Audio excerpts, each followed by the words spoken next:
खरं तर राजकारणामध्ये रडायचं नाही, लढायचं आणि लढून उभं राहायचं, कधीही थांबायचं नाही. आणि मला असं वाटतं की स्वतःच्या गेल्या 40-50 वर्षाच्या कारकिर्दीतून तो संदेश जिवंतपणे म्हणजे आपल्याला समोर देणारे राज्याचे अन्न आणि नागरी पुरवठा मंत्री, माजी उपमुख्यमंत्री छगन भुजबळ आपल्या सोबत आहेत. भुजबळ साहेब, तुमचं खूप खूप स्वागत आहे मुंबई तकच्या बैठकीमध्ये.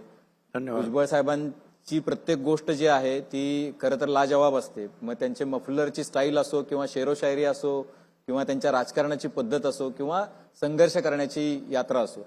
भुजबळ साहेब, पण या सगळ्या यात्रेमध्ये गेल्या काही वर्षांपासून महाराष्ट्राची जी ओळख आहे, मूळ ओळख, कोर ओळख, ती फुले शाहू आंबेडकरांचा महाराष्ट्र, शिवशाहू फुले आंबेडकरांचा महाराष्ट्र किंवा धर्मनिरपेक्षता मानणारा सेक्युलर महाराष्ट्र अशी आहे.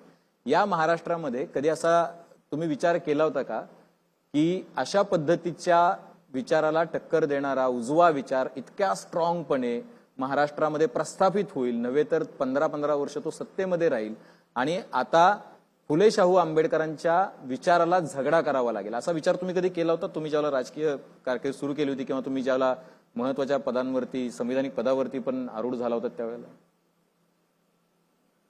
असं आहे की ज्या वेळेला पवार साहेबांपासून आम्ही दूर झालो, पवार साहेबांबरोबर असताना सुद्धा आमचा हाच मुद्दा होता की आम्ही फुले शाहू आंबेडकरांचं राजकारण करणार.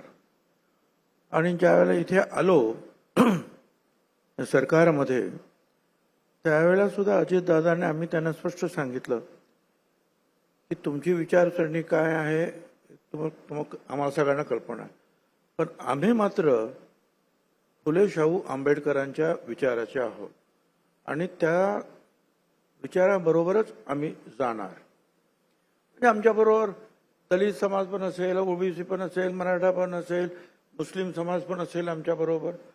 आम्ही या सगळ्यांना बरोबर घेऊन जे आहे हे समाजकारण आणि राजकारण करणारे आहोत. सगळ्याच गोष्टी काही तुमच्या आम्हाला पटतील असं नाही किंवा आमच्या तुम्हाला पटतील असं नाही, पण आपण सध्या एकत्रित सरकारमध्ये आहोत. पण मी सांगतो, आम्ही त्यावेळेला विरोधी पक्षात होतो आणि शिंदे साहेब मुख्यमंत्री होते आणि त्यांची मंडळी. त्या अगोदर मी कित्येक वेळा सांगितलं की मंत्रालयाच्या गेटवर छत्रपती शिवाजी महाराजांचा प्रतिमा आहे, बाबासाहेब आंबेडकरांची. तशी महात्मा फुले आणि सावित्रीबाई फुले यांची लावा. ते झालं नाही. मी विरोधी पक्षात असताना त्यावेळेला तिथून शिंदे आणि त्यांच्या लोकांनी सांगितलं काय करायचं ते सांगा आम्हाला, आणि त्यांनी ते केलं. माझ्या मते जे आम्ही जे थोडक्यात जे सांगतो, छत्रपती शिवाजी महाराजांनी या देशामध्ये राज्यक्रांती घडवली आणि समाजक्रांती जी आहे ही महात्मा ज्योतिराव फुले, सावित्रीबाई फुले यांनी सुरू केली आणि तोच वारसा पुढे छत्रपती शाहू महाराज, डॉक्टर बाबासाहेब आंबेडकरांपर्यंत चालत आला.